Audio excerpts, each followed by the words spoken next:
December 1940.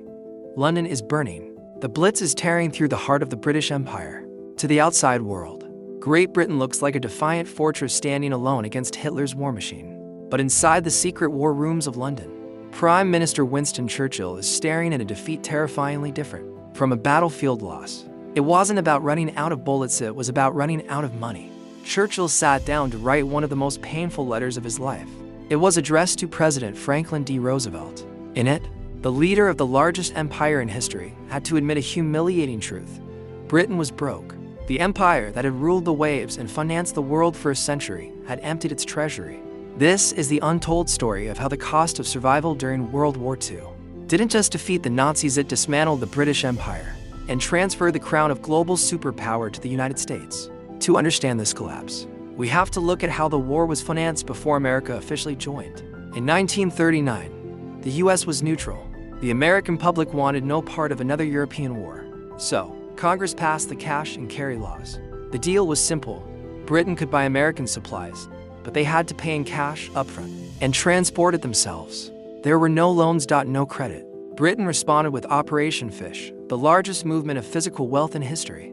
Under total secrecy, battleships loaded Britain's gold reserves and shipped them across the Atlantic to vaults in Canada, and the US to pay the bills. By late 1940, the gold was gone. The liquid cash was gone. Britain had stripped itself of centuries of accumulated wealth just to stay in the fight for 1 year. When Roosevelt received Churchill's desperate plea, he knew he had to act. But he couldn't just give money away, he had to sell it to the American taxpayer. Roosevelt famously used the analogy of a garden hose. If your neighbor's house is on fire, you lend him your hose. You don't ask for the money first. You just want the hose back when the fire is out. It sounded noble, it sounded generous. But behind closed doors, it was a ruthless business transaction. The man in charge of the US Treasury, Henry Morgenthau Jr., demanded a full audit of the British Empire. He told the British negotiators, "We will not give you a dime until you have stripped yourselves of every available asset." The Americans forced the British to sell off their most profitable overseas investments at fire sale prices. The most infamous case was the American Viscose Corporation, a jewel of British industry worth over $100 million.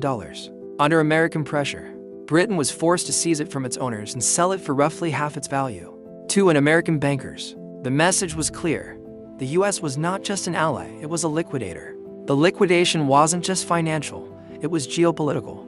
Britain was desperate for destroyers to protect convoys from German U-boats. Churchill begged Roosevelt for 50 old World War I-era destroyers that were rusting in American shipyards. Roosevelt agreed, but the price was staggering. In exchange for 50 obsolete ships, the United States demanded 99-year leases on British naval and air bases across the globe, from Newfoundland to the Caribbean. Britain essentially handed over the keys to the Western Hemisphere. They traded their strategic future for short-term survival.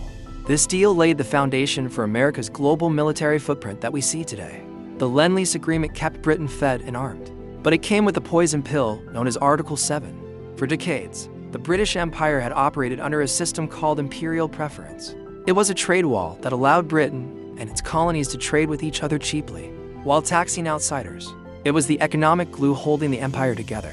Article 7 demanded that, in exchange for aid, Britain would dismantle this system after the war. The US was effectively using the war debt to batter down trade barriers, ensuring that after the war, American companies could flood British markets. British negotiators fought it, but with bombs falling on London, they had no leverage. They signed the death warrant of their own economic bloc. When the war ended in 1945, the crowds in London cheered. But in Washington, the sentiment was strictly business. President Truman abruptly canceled Lend-Lease aid just days after Japan surrendered. Ships carrying food to Britain were literally ordered to turn around in the middle of the ocean. Britain faced starvation. The legendary economist John Maynard Keynes traveled to Washington to beg for a granted gift to honor Britain's sacrifice. He argued that Britain had fought alone for 2 years to save the free world.